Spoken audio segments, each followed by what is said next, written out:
Hi, everyone. Thank you for tuning in to Barely Conscious and Streaming. We're here for episode 9 with Dr. Anita Johnson and Dr. JoAnn Ajayi-Scott. And tonight's program is about financing your pivot. So I'm going to have these two wonderful ladies introduce themselves, and then we're just going to get into it. Dr. Anita? Well, hello everyone, and thank you for inviting me. And I'm just so happy to be on this stream with these wonderful, wonderful women. I'm excited. I'm excited. But I'm Dr. Anita R. Johnson, and I am a financial behaviorist. And you ask, what is a financial behaviorist? Well, a financial behaviorist is like a therapist, but in the financial system, right? In the finances. And I ask you pertinent questions about your relationship to money. What is your relationship? How does it affect what the rest of your life goes? How does it affect your finances? Is it unhealthy? Is it healthy? So, those are the kinds of things that we sit around and we talk about, as a financial therapist. And I'm excited to be here and to share some of the healthy habits that you can acquire by listening to this program or even coming over to my page on LinkedIn. Awesome. Dr. JoAnn? Hello, everyone. I'm Dr. JoAnn Ajayi-Scott. So here in America, some folks say JoAnn Scott. It's Americanized. What can I say? But I am the original fabulous female. See, fabulous is not All just how you right, look on then. the outside. Fabulous is synonymous with extraordinary. And fabulous females are ordinary women doing extraordinary works in their business, community, and life. And I help fabulous females become legendary. How? Whoa, I'm glad y'all I asked. love it. See, what I do is I educate women on how to utilize their personal finance to build their business finance so they can become financially free. Then I mentor them on how to build a legacy of generational wealth. And finally, I empower them with a media platform to share their journey, their story with girls and the world. And we do that in several different ways. Thank you. Thank you, ladies. All right. And for those of you who are like, okay, what is Aubria doing there? Um, well, I'm here because, I fell into becoming a debt finance attorney. But, you can thank my mom for some of my financial tips tonight because, we managed to raise funds, when I was just a teenager managing her checkbook for her. I didn't make any of the money. I just helped her allocate funds. Mhm. And so, we'll be talking just about how you can really just take control of your finances no matter kind of where you are, and how you can healthily make better decisions for yourself, for your family, and for the future that you envision. And so the first thing we're just going to jump into is this job market. you know um Mm. I have my thoughts. You guys know I've been online talking my mess. So I'm gonna let Dr. Nita and Dr. Joanne just chime in a little about like just what their general thoughts are. What have they been hearing from some of their clients? And what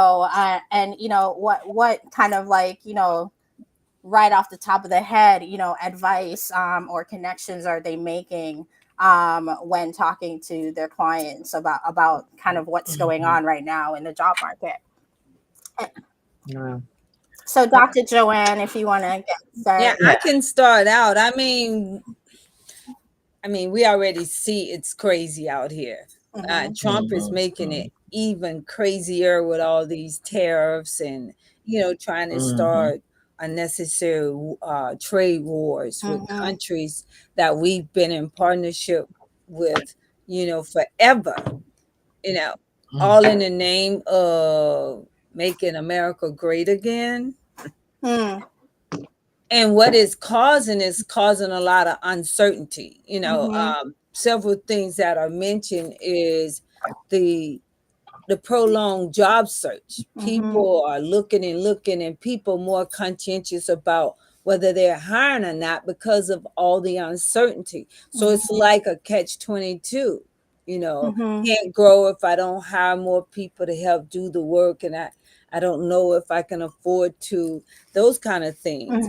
And so people are kind of afraid of that. But the upside of that is more people are looking to be more financially savvy, and they're looking to have their own business. And of course, there's, like as you stated, wealth of information out here from people who think they are experts, people who are experts, and people who have true experience and expertise in what they do. So you can get it any kind of way. But it's whether or not you're really serious about your finances is how you ultimately get it. I love it. I love it. Yeah. Well, what I'm finding, and I wanna piggyback on what the Dr. JoAnn said. It's true. We are all afraid. Well, we're all like, okay, even entrepreneurs, they're thinking, I know, because I'll just piggyback on something that has happened to me. I was looking for a showrunner. I didn't call it really a showrunner for my podcast, but that's what I was looking for. And ended up with, and as I'm thinking about hiring this person, I'm like, can I afford this person? Will I be able to afford this person a year from now? Or can I actually give them, should they have part-time or full-time job? Or should it be less than 20? Should it be 12 hours? Should it be one day? What should it be? And so those are anxieties that I had. So can you imagine that someone that is looking or wanting to interview or interview with me, what their questions would be? And their questions would probably be, well, how long am I going to be here? And they may not say that directly to me. They probably think it in their Yeah. minds. And what I find, and this is actually that may be true uh, across the board. When you an entrepreneur and you're trying to hire people, and people are coming in, when you have contractors and things, how long will they stay if you're not like a big firm or something, a Costco or whomever, some hospital or something to that. How long are you going to be able to keep that person? Because not only do you have to be able to keep that person, but you have to have the Yeah. clients to make sure that that Yeah. happens. Yeah. Okay. And so if your clients are not having jobs, right, then the first thing that goes is me. Yeah. Yeah. Right, right? If they decide to pay their mortgage instead of coming to see me, right, when they were paying the mortgage and me at the same time, now I'm suffering, and the staff that I have or the contractors that I have are suffering too. And so that is one of the I would think that was that for me, that's one of the biggest things as well. That's one of the biggest things for me is like, okay, should I be hiring? And who is my client base that will stay with me? No, I mean Yeah. that raises a really valid point, right? I think, as entrepreneurs, we want to make sure that we have those core clients, right? Because you're going to have Mhm. people who kind of, no matter what the market's doing, they're like, listen, this is important to me. I Yeah. budgeted for this because I have a long-term plan. I know I can't do it myself and I don't want to fall off the wagon. So I'd rather give up something else than give up, Mhm. my financial stability by getting rid of my financial coach, right? My financial consultant for my business, right? And I think that's really Mhm. important. Mhm. But just talking about, this job market and how, like, I think it was like 2 days ago, I saw two posts. One post A young woman was kind of like, oh, I've been applying for 2 months and I haven't heard anything back. And in my head, I thought, girl, get in line because because I saw yet like literally above hers. I've been looking for a job for 18 months, right? And we've had that. We've had people that have been kind of in the job market for a long time. We've even heard about people who they found a job and it was working out, and then like the budget went away, so like and so that looking for open to work symbol was up, and then they were really excited and they announced, hey, I found a job, like, and everybody's cheering, and then 90 days later they're like, oh, I'm looking for work again. And so like even that kind of like instability, so like talking about what you said, Dr. Anita, about like the instability and these like considerations that even employers have to think of, right? And Dr. JoAnn, like, you raise a valid point. The uncertainty that our political climate creates in the job, like, and people I think a lot of people forget that politics and economics go together. Like you can't have one would have yeah, like business is never going to be booming if policy is out of whack. And policy tends to fall apart when business isn't booming. So it's like this cycle that happens, right? And so what I really want to like jump into is, like, given this chaos around us, how does the individual in in this mess kind of start thinking about, because I don't know, like, I think, like, for the strong people out there, like, we can compartmentalize, but like, what about the people that run out of compartments, right? Like, how do I settle myself long enough to now start thinking about, okay, what are some steps I need to take in this kind of climate?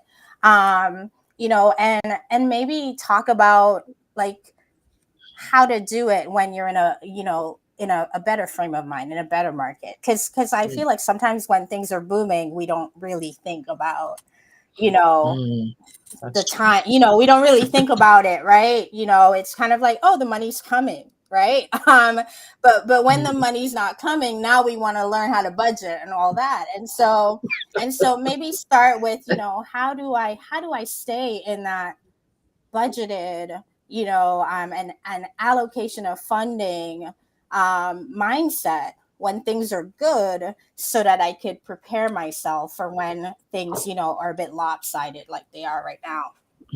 Is Well, there's some simple basic steps that you can do, and it doesn't matter how much money, if you will, you have. If you create the steps, the money will shift within itself. And that is like before you can even set your budget, which is the first thing that I would say, establish a clear budget by tracking your spending, either 6 months to a year, so you can have a foundation if you don't have that already. But before you can even do that, you have to do something that's critical in everything that you do. And that is exactly what Dr. Anita talks about as a behavior, financial behaviors. And that is change your mindset. You have to create habits and routines and regimen to change your whole mindset.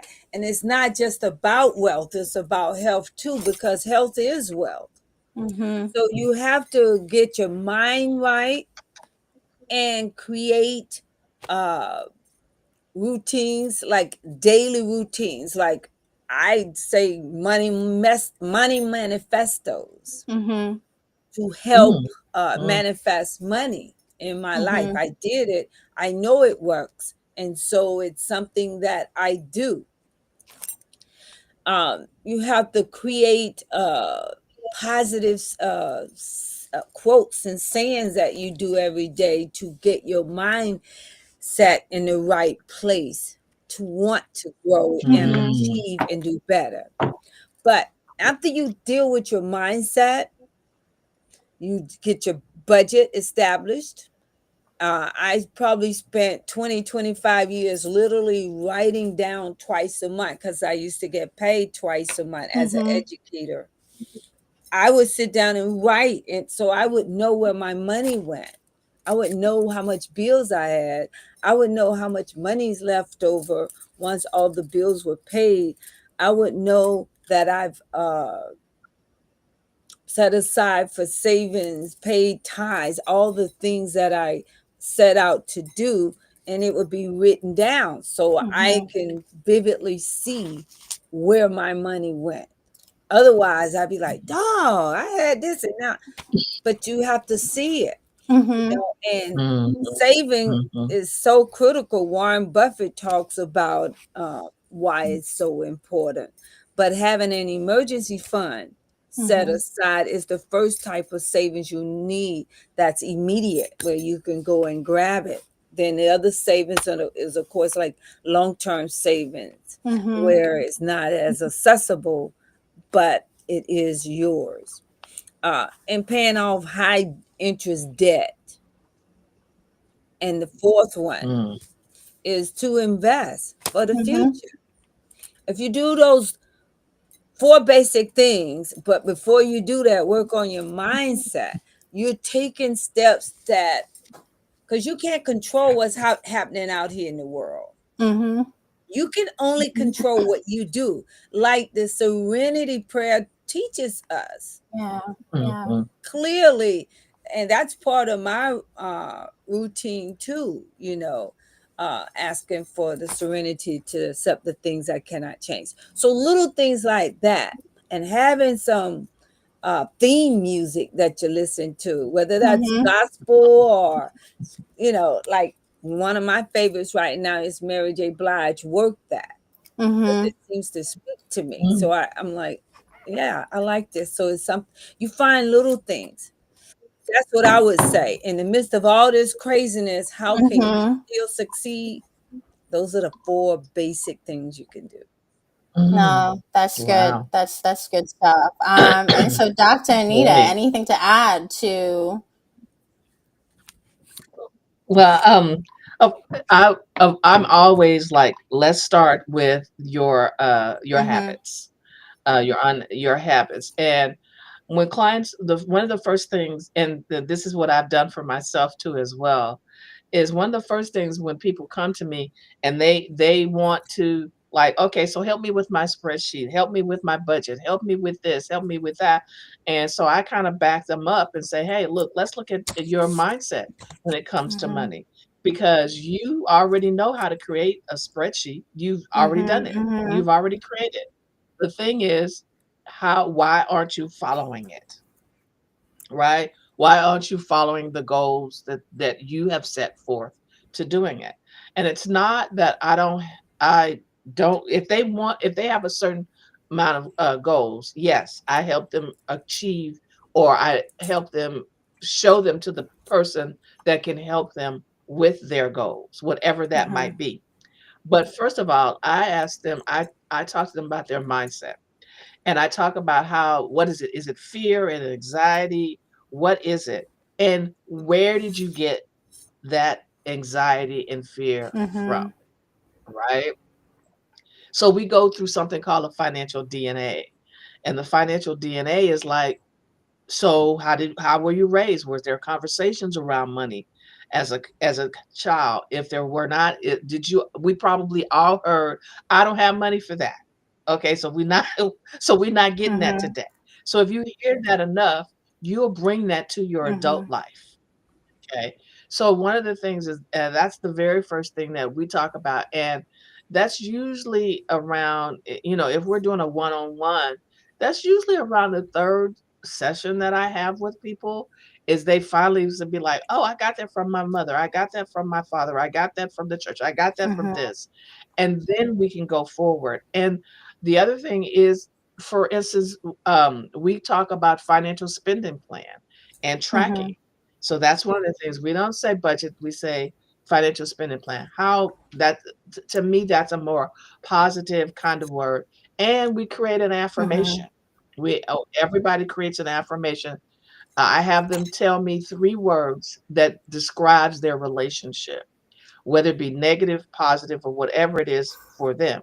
And they use those 3 words to create an affirmation. So they can take their negative words and create an affirmation about their money to that. Then we can get into the tracking, the investments, the savings. And basically kind of changing or improving the words that they already have. Like for savings, one of the examples that I use is, people save money, right? They put 50, $100, whatever the amount is, into a savings.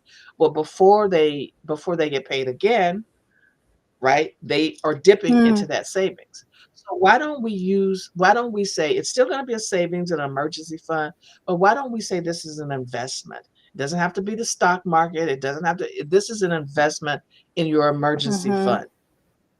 And then we say it's an investment to your emergency fund, then you think differently about that savings. You'd be like, well, maybe I should just put less in there and just build up to $200 a Mm-hmm. week or Mm-hmm. something to that effect.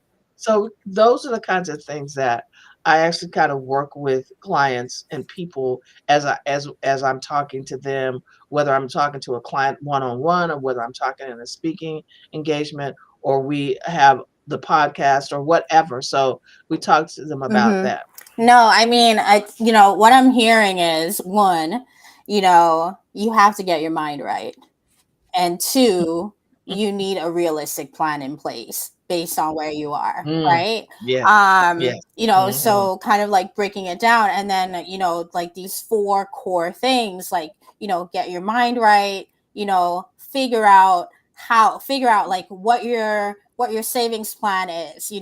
If you need a heavier word like me, I need it to be budget, because if it's savings plan, in my mind, plans right. change but the budget don't change, Mm, um mm.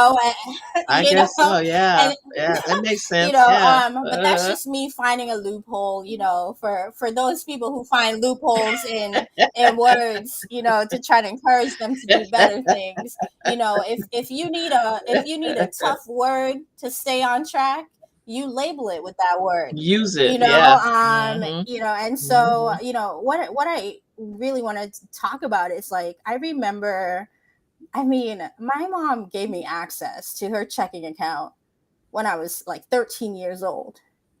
Like, I was writing the checks for the bills, I was signing the checks. This was before online pay. So, like, I was in charge of that, and then I remember being like, "Oh, mom, we have like this much money.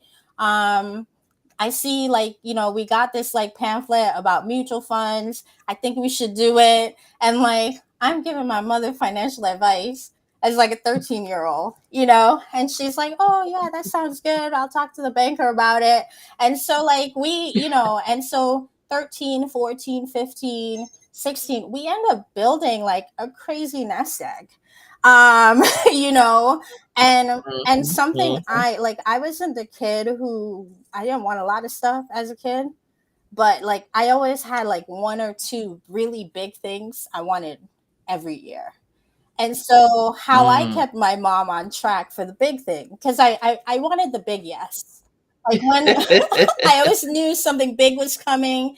And so my mindset was, if she asks me if I want anything else before that big thing, I'm telling her no. And so, like, I kind of trained myself to train my mom, like, and so, like, we'd go, I remember we'd like go to a department store, and my mom's Mhm. like, "Oh, we haven't gotten you anything in a while." And I'm like, "Oh, I don't need anything." She's like, "But try on this sweater." "No, I don't need anything. I think I have enough sweaters."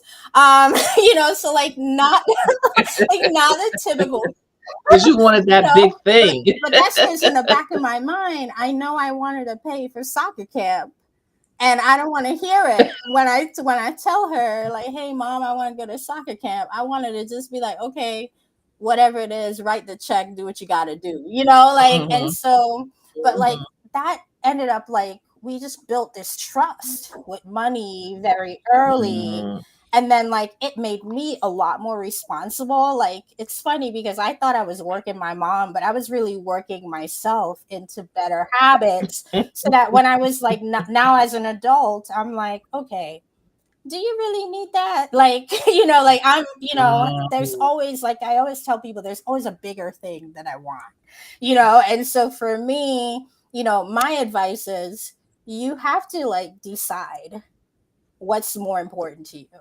right? And so is it more Mhm. important to you to go and like spend $300 on a dinner? Because sometimes we do that Mhm. in New York City. I don't know, you know, I know sometimes we do stuff like that, right? Like, is that really that important to you, right? Are you Mhm. willing to do that 3, 4 times a night? Three, you know, 3, 4 times a Yeah. week, right? A week. Mhm. A That's like month. twelve Yeah. hundred dollars already, right? In a week that you can, you know, and I mean, when you're working, when you're making 6 figures, $300 doesn't seem like a lot of money, right?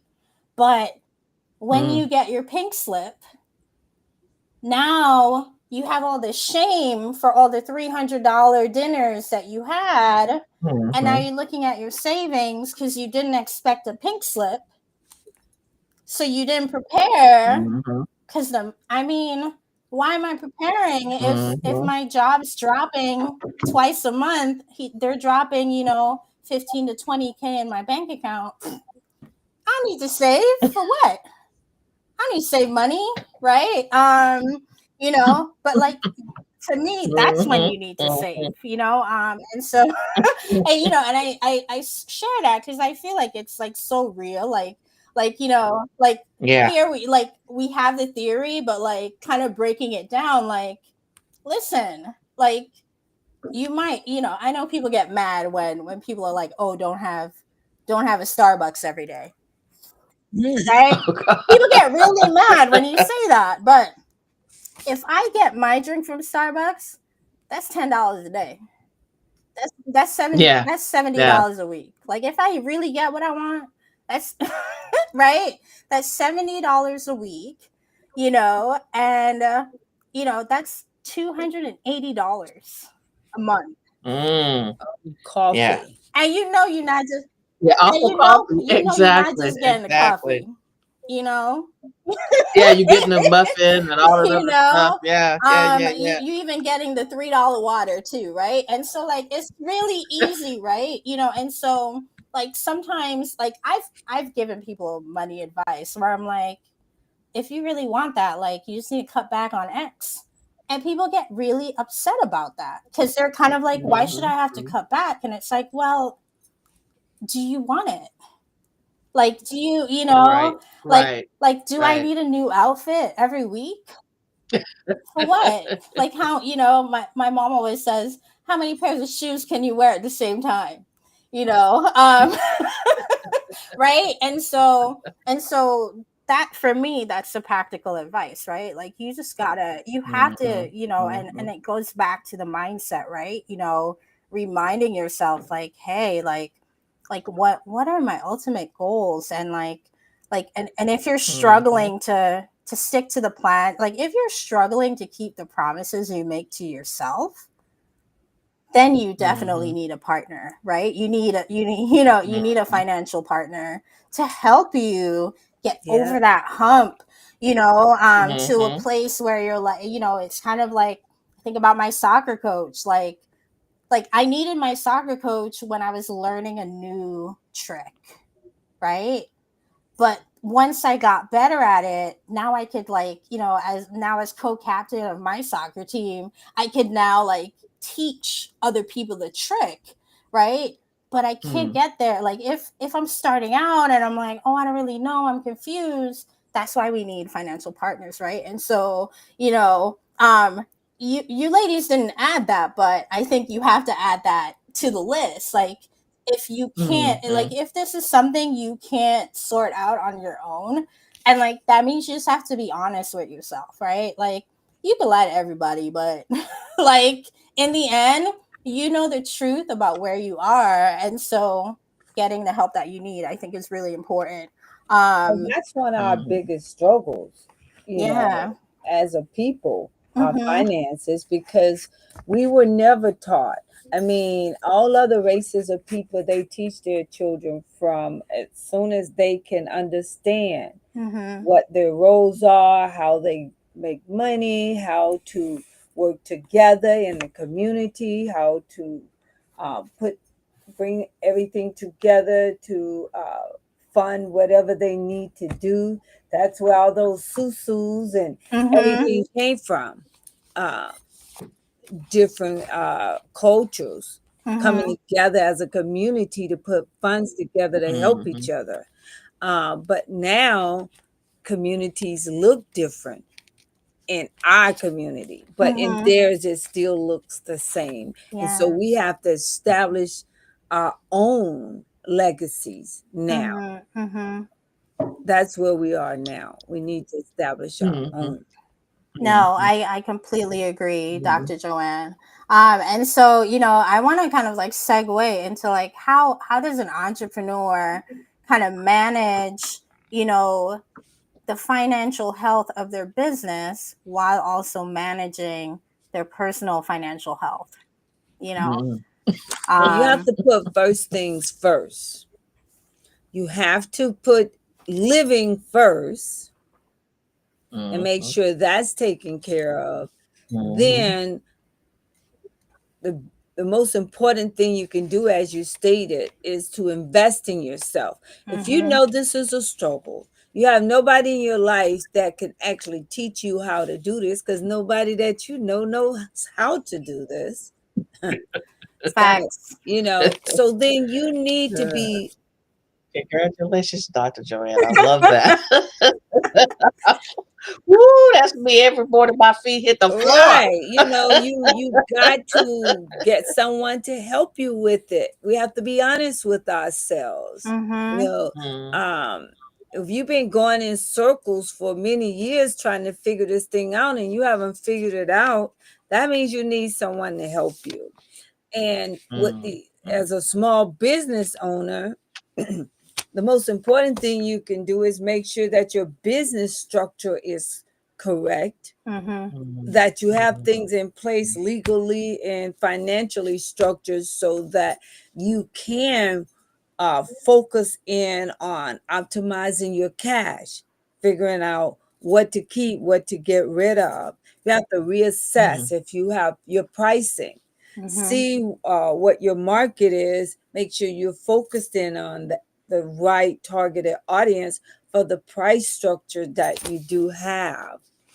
And mhm, little things mhm, like controlling things that you do. Look to see if you have similar services and you can combine them. mhm, mhm, See how you can get contract work opposed to employees when you have uncertainty going on. Sometimes you just have to do mhm, a whole paradigm shift, mhm, mhm, and you mhm, can't be mhm, afraid to do it. You got to make a decision about it. You got to put everything in place and you just have to do it. A shift doesn't mean you're giving up. It means what you're doing is not working and it's time for you to evaluate it and try something new. mm, mm. And that's how I you love it. survive, in the midst of all the craziness that's going on. Um, One thing about most cultures is that they're not afraid to file bankruptcy or anything else. We'll spend all our money trying to pay off debt and everything. Even now, where people are telling mhm, us how we could possibly do it without having to invest our own money. Rich people are telling us that money, the difference in how poor people think and rich people think is Mm, rich people think and see totally money different. Mm, differently. They see mhm, it as a tool to make more money. Poor people see it as a livelihood to pay bills and mhm, try to survive. Middle class mhm, people mhm, see it as paying bills and living a comfortable life. But rich people, they see debt as good, a good thing Mhm. because Mhm. they mastered it. So hashtag do what Mhm. the rich do. That's right. No, that's really good. That's actually gold. I think it's so funny that you touched on the bankruptcy thing because this was something Dr. Anita and I talked about a few months ago. This idea, and we kind of zeroed in on student loans and how you could, Mhm. if you're smart, you could actually get your college degree on a credit card if you do it right, Mhm. you know. Mhm. Anything. Mhm. And God forbid, you can't pay the credit card, you can file bankruptcy, and that goes away. But the student loan doesn't go away if you Mhm. file for Mhm. bankruptcy. That's the only thing that stays, right? And Right. so we talked, and it was something where I was like, a lot of people, like, I never heard anybody talk about it anywhere, but it's something I kind of Mhm. like. I remember, like, I was doing like payment plans for my first Just- degree. So I didn't take loans and I used my credit card because, talking about that trust, my mom was able to give me a $10,000 limit credit card because she knew I was going to run it up and mess her up, But because that's because she had had Mhm. you Mhm. involved in the family finances since you In were the exactly. family, 13 yep. From years old. Mhm. Yeah, so Mhm. by the time, so it's like we established that relationship where she was able to do that. And so I remember, like, I would do, the payment plan, and like literally as soon as I got paid, You would my pay it off. I would pay it off because I was like, I need this credit card to work next Mhm. time, you know. Exactly. And see, and that's the right attitude because that's what rich people do. Uh, And Mhm. so that is what yeah, black yeah. folks got to get because their credit card is already to the limit, so they can't use it that way. Mhm. You got to Mhm. have some Yeah, credit right. balance on your card to be able to use your card. Facts. And so what they do is when you get the credit card, you have to use it correctly from day Mhm. one. Mhm. And Mhm.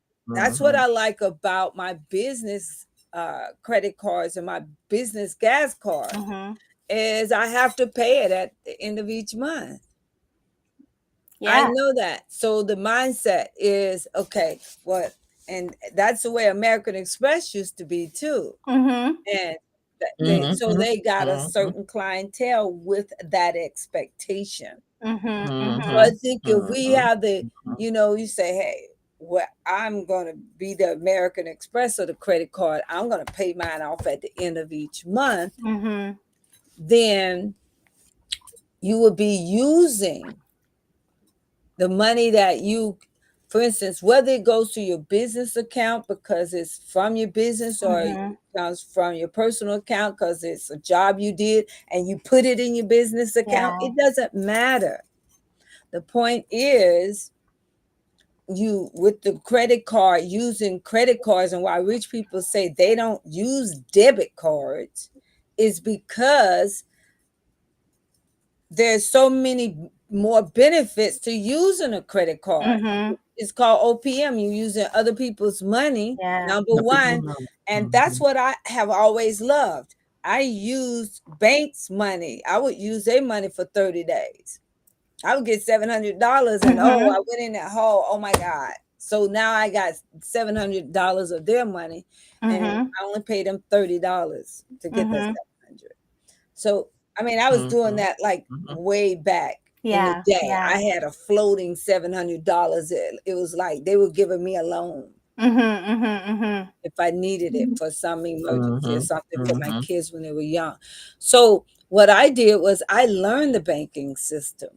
I majored in economics. That's what I got my bachelor's degree in. And I Mhm. never wanted to become an economist, but it taught me by understanding economy, it taught me how to use the financial industry to my advantage. Mhm. Mhm. So when I started hearing people talking about being their own bank and how they were doing, I said, Well, that's what I've always done.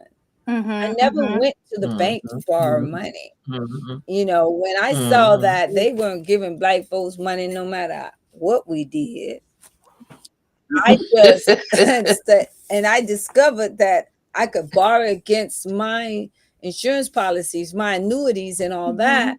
Well, when I had big ticket purchases, that's what I did. I put in the Mhm. document, requested the money, and I was like, who knew? And once I discovered that, I mhm, never ever had to borrow from the bank. So and that's what rich people do. They set up big life insurance policies for their family, for Mhm. their children when they're born. And these are the things mhm, that we can do the same thing they're doing. Hashtag do what the rich do. mhm, Yeah. You see Yeah. what I'm saying? That's where we are, and that's what we have to. But the biggest issue right now is people being open-minded enough to get educated to learn how to do Mhm. these things. We always think that it's a scam unless somebody rich is doing it and showing them how to do it. Well, that those rich people had to be poor at some point, Mm. unless they were born into money. But so many people now who are rich were not born into money. Exactly. And so they're able to give you strategies and techniques. And it's not just about becoming rich. What it's about is about building a legacy, living a comfortable life, being financially free, Mhm. because we work hard enough to have all the advantages that everyone else has, and we deserve it. So we got to mhm, educate ourselves and teach our children and Mhm. create it just like your mother did as a family event Mhm. so that it could be passed down generation to generation. And mhm. that's what is needed right now. That's why it's critical for us to help each other and do what we call throw the rope back. Mhm. No, no, I think that's so important. And so Dr. Anita, like what were you gonna say? I heard a I agree with Dr. JoAnn. Part of my research was about financial mhm. socialization, and we don't have those conversations around money like you had. I think you and I talked Mhm. about this. Is that when I did my research, it was about Black women and financial socialization and what they learned and who they learned it from, and it wasn't and the women that I talked to didn't a lot of them didn't have there were mother and daughters on in this Mhm. research, and one of the things is that of course the mother didn't have it, right, and so the mother didn't share it with Mm. the daughter. Right? And so but now the daughter is sharing it with her Right. children. And so that's one of the things that we, as a community don't do. And there's reasons for Mhm. that, right? Because uh, the reasons why, because of, and I think Dr. JoAnn hit on it, is like, okay, so we had all of these things in the past. We don't trust financial Mhm. institutions. We don't trust banks. We don't trust the insurance Right. companies. We don't trust those. We don't trust those industries, those institutions, because we've always had bad Mhm. experiences with them. Exactly. So yeah, so if I have a bad experience, if you have a bad experience with me, then you're going to tell somebody, Yep. don't hire Right, her. right, right. Okay, right? And it could have been it could not have been it was me. It could not have been me per se that had It's somebody that that was you something wrong knew. with me. It could have been something else that that person may have brought that energy The relationship. into the Yeah. relationship. Right, right. So we need to be able to build Mhm. wealth and build legacies, and the wealth and the legacies are that I was having this conversation with a friend of mine who has 3 acres of land, and then you have uh, he's an African American guy, black guy. Then here we go with the white family wants to trade him 5 for his Mhm. 3. I said, well, there's something going on with your 3 that they want, because they've been wanting your land for a long time. Mhm. Now let me tell you how this is. But my suggestion would be, to pay to if you want to trade. make sure that they pay all lawyers' fees, all the things that go on with that land, trying to figure out if there's all whatever that Exactly. is, Mhm. right? Make them pay for that. Mhm. Make them pay for that. And then if you just and make them give you some money for Mhm. that land, not just 5 acres, because we don't know what's on their land, Exactly. right? Right? Make them give you some money. And if that is all good, and you decide to trade your 3 acres for them, whatever they build on that 3 acres, make them give you a profit of that Mhm. money. And that is what we're talking about, building legacies, because that goes into the Mhm. trust. Your grandchild gets that, Right. and your grandchild's grandchild gets Yeah. that, and your grandchild's grandchild's get that. And then Exactly. another way you can do is just lease the land out to Yes. them. And now you still have the land, the grandchild. And so that's what you're talking about. We're talking about Hiltons and things like that. But what happens is we are we're excited about getting this five Mhm. acres. And I'm not saying he is, but we're excited about getting this 5 acres, right? And we don't think that way. And so my suggestion and that's about, and then like the Dr. JoAnn says, that's a legacy. Mhm. That's now you're talking about building a legacy that lasts, like the Mhm. Hiltons, Mhm. the Trumps, if you Yeah. if you Yeah. really, you know, you're that's what we're talking about. Black Mhm. enterprise. Mhm. You're talking about Jet Magazine. You're talking about that's the Yeah. legacy. And so we don't think like that because we haven't been taught Mhm. that. Mhm. We haven't been taught that. And I think one of my co-partners in this an event, that she says usually rich people don't have ideas, but poor people have ideas. And so people that have the guy that has the land, he acquired the land. He's acquired lots of land, but he doesn't know exactly what to do with it when Mm. it comes down to Mm. it. And that tends to be what the problem is that we haven't been taught financial social. We have not sat around the dinner table Exactly. and taught each other how, or walking in this, or walking, Mhm. watching TV, whatever it is. Talk about money, because we're afraid. Most of us are afraid of money Mhm. because we don't know how to work the money.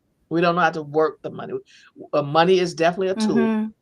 and so we don't know how to work that Mhm. tool, right? We don't know how to, we can put a dress on and work the dress, right? But we don't know how to work that money Yeah. tool, and that's the problem. Yeah, Mhm. it's so Yeah. funny. That socialization point, I think, is a really important point for us to drive home. Mhm. Mhm. Talking about it, and engaging like everyone in the family in the conversation, right? Mhm. Instead of saying to your child, no, you can't have that, maybe explaining to them, what the weekly budget is, Mhm. and how you Mhm. allocate funds, so they know, like, no, this is like, we don't just go shopping on a whim. Like, we have a plan in place, and even if the money is going in my emergency fund or in my investment fund, wherever it's going, like, we already have a plan for that money, right? And Mhm. so, Mhm. and we Mhm. even have a plan in place for surprise money, my Mhm. where it's like, you didn't know that money was coming, and now you got a birthday card with $500 in it. Like, what do you do with that money, right? Mhm. And that's something, like, so I had to be like 20 when I stopped allowing my family members to buy me presents, and I was like, oh, I just want cash. And some people were offended by it, and I was like, no, it's fine, like, you don't have to give me a lot of cash, like, it could be $5, Mhm. but I just Mhm. like, I just don't want you to get me something I'm not going to use. you Mhm. know Mhm. um Yeah. Mhm. and so, like, there were people who would give me $5 in a card, and, like, whether it was $500 in that card, I was like, yes, and I had like a drawer in my nightstand. I didn't even put the money in the Mm. bank. That was like my, When I I don't know. need some I money, huh? don't know. I'm gonna need this money, but we can put it in here. Mhm. There was no Mhm. lock on it. Mhm. It's fun, and I'm bringing it up because, like, it actually came up today. Like, I was talking to my mom about it today, and, like, the laptop I'm working on right now was bought with money like that I just put away over a year. And Exactly. the laptop I had at the time just cranked out in the middle of my master's degree program. I'm like, I'm doing work, and I'm like, why isn't this bio turning on? You know, and it was funny because like I remember like I was like, okay, no problem. I guess I gotta buy a computer, and then I went into like my little drawer, and I had like $2,500 cash money just sitting there. It wasn't neatly put away. I know it's terrible. You guys are financial people. You like, wait, what? Like, Well, you that's know, good though, but that's Yeah, great. but you at Yeah, least had yeah. it set aside yeah. for when you needed Right. it. Exactly. And I remember I was able to use Mm-hmm. I had like a teaching discount. So I remember like it was my first Mac. I went and I got me a MacBook Air. And I think I got like the largest one with like the most gigs. I think for like $900 because I had a teacher Mm. discount at the time because I was still a professor at the time. And so like for me, I'm always looking for ways to get the bigger thing with my money, to kind of like drive that home. Like you were when you were a It's like kid, that's, right?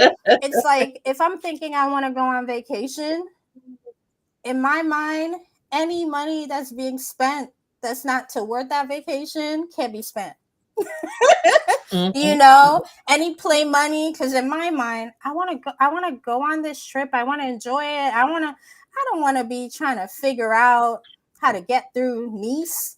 I want somebody to take me through Nice and tell me what those things are, so I don't have to pretend, make it up, and Exactly. like I want to have an experience, but Right, but right, and I right, remember my right. younger sister seeing that, like I remember she saw that and was like, "Where did you get all that money from?" And I was like, "Oh, I just been putting it there for like 18 months. I didn't realize I had that much money in there." Um, but like Wow. she learned to not just spend her Do the same money, thing. all willy nilly as Mm-hmm. well. Mm-hmm. And more recently, I was just hanging out with a friend, and she has a 3-year-old. And we were talking about her, opening, 529 accounts and getting her kids set up.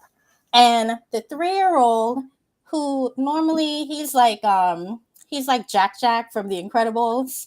He's all over the place. He's like a little fireball. Like he doesn't sit still, energetic like most 3-year-olds. But somehow his little spirit got tuned into what we were talking about, and he found himself at the dining table where we were sitting, literally in my mouth, Mm. like locked in, to the point where we were like, wait, what's going on here, and it was like, and I told her, I was like, oh, this kid, he gonna be your money guy. This gonna be your money guy in the family, Mm. you know Mm. and to me it's Mm. like I share Mm. that because I think it's so important to like have those conversations when even with the young kids, right? Because like Mm-hmm. they're Mm-hmm. soaking up everything, and the sooner like they can get those mindsets down, like the better for you as a parent, because like now you're not having to explain certain things to them because it's just part of their DNA, going back to that money DNA conversation, right? And now like they're asking you what you're investing in, now they're asking you Mm-hmm. like, mommy, you buying Starbucks, so we invested in Starbucks, like, because think about it, like Warren Buffett, that was one of his plays. Like he was he was That's only right. buying from the places he was invested in, That he you invested know. in. Um, Right. Mm-hmm. and Mm-hmm. so, Exactly. He know where his money is exactly, going. Right. Mm-hmm. but one last thing, I just wanna have you guys kind of, if people didn't lock in up until this point, and you want them to walk away with 2 to 3 points, like what are 2 to 3 things you think they should take away from this programming, from this conversation about like financing the pivot, um how, like, have at it, tell me.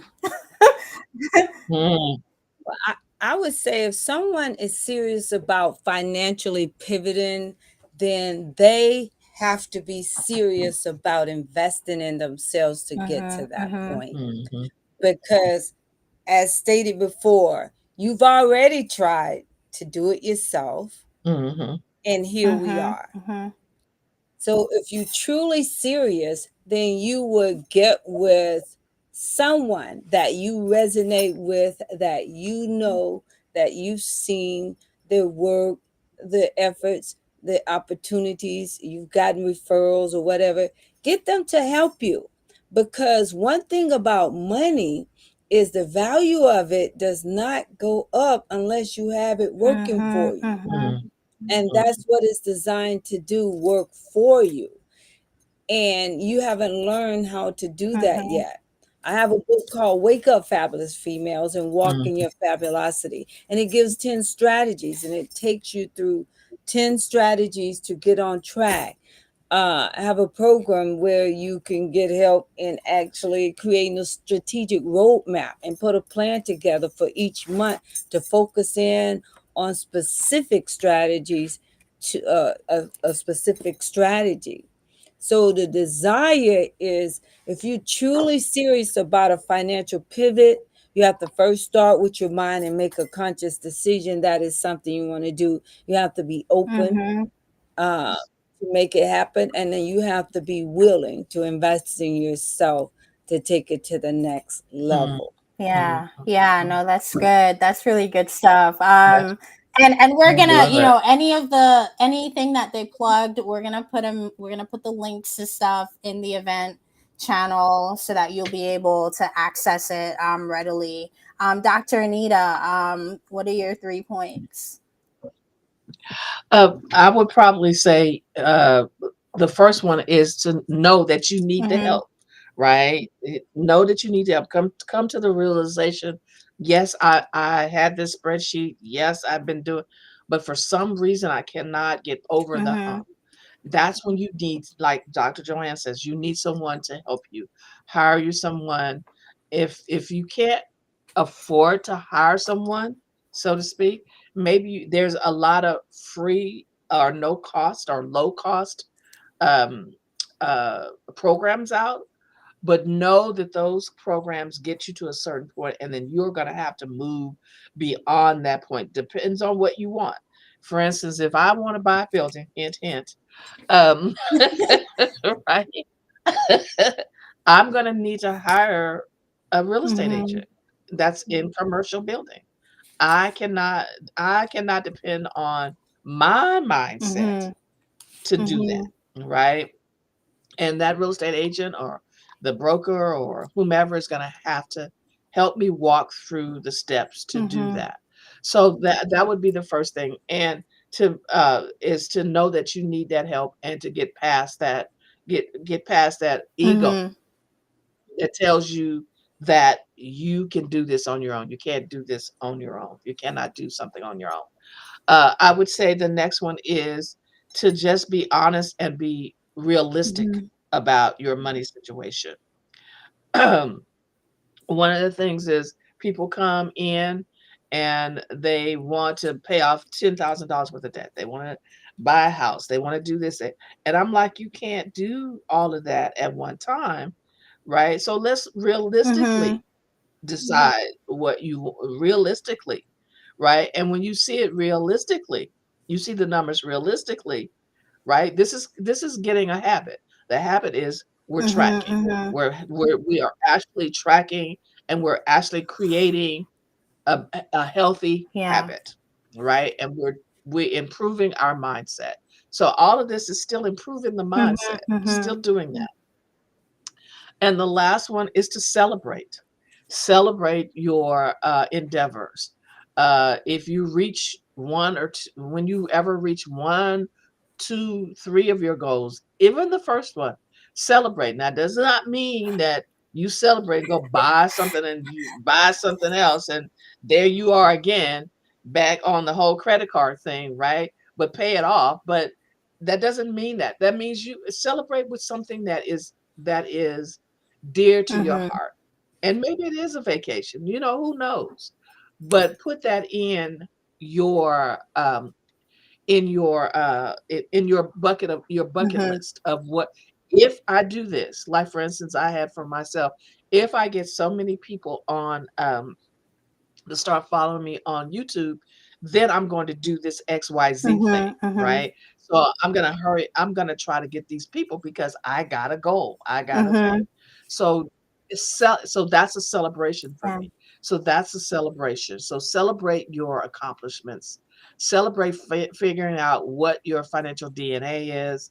Figure it out and celebrate Yeah, it. no, Mm. I'm so glad that we're ending on this positive note. Thank you, Dr. Anita. Thank you, Dr. JoAnn, for just sharing your I wisdom. love it. My final bit, I just have one thing. It's, pay your bills. Cause like Yeah. that's usually the thing that pressures more people. And so, that's something like I pay my bills before I do anything else, Hmm. and because that's work.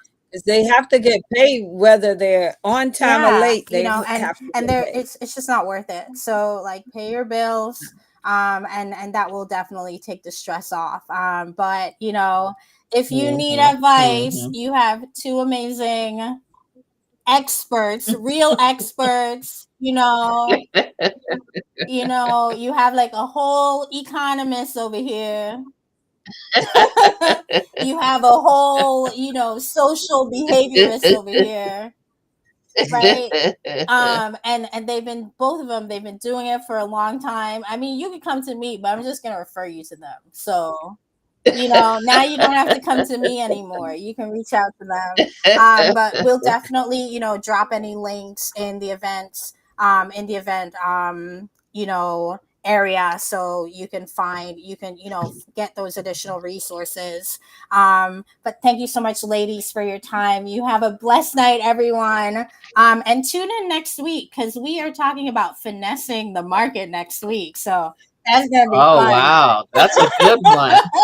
That's a good All one. right. Bye for Boy, now, I wish ladies. I'd have been on that one. Boy, that's gonna be great. I Vanessa love it. All Yeah. right. Have a good That night, that's ladies.